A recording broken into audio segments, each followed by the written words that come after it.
This is my favorite American Girl doll that isn't actually an American Girl doll, but rather is a very important part of Pleasant Company history. I'm going to show you him today. Romino is actually made by the Gotz company, which is the company that made the original Pleasant Company American Girl dolls, based out of West Germany at the time.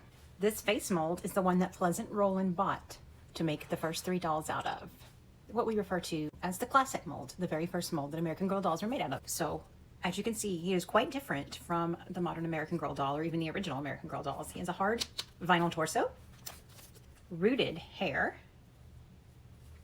and as you can see, he is indeed a Gotz doll. And this little man here is from about 1984, a couple of years before American Girl actually launched. I'm gonna put him in some little trousers with some suspenders, a white shirt, a bow tie, and then I'm gonna do his hair, and then he'll go back in his display case. He is one of the only dolls I have that actually goes in a domed case because he's worth more than any other doll that I own currently. He does have a twin sister who is actually the more popular of the pair. Her name is Romina.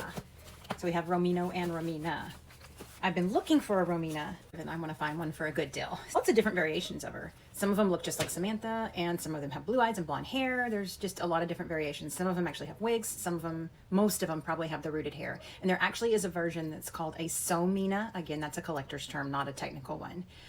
Because she does have the cloth body. And that one is very hard to find because I believe they only made those right before they started making the American Girl dolls with the cloth bodies. And we have this handsome little fellow dressed up with this little bow tie. He looks very inquisitive. I'm gonna brush his hair and then I'm gonna get him back in his case. All right, here he is on his stand. And just to show you, let me grab a Samantha. Here is an early Samantha. She's actually in 1989, so he's a bit older than her. Could be brother and sister. So you can definitely see a difference in their eyes. This is the standard Samantha and the samber or the amber colored eyes that were used on some of the early ones. Now he has a wonky eye. I'm not gonna go in there and try and mess with anything or move anything around in there because I don't want to destroy him. And even though I've changed hundreds of pairs of eyes on dolls, I don't know that I trust myself to take his head off.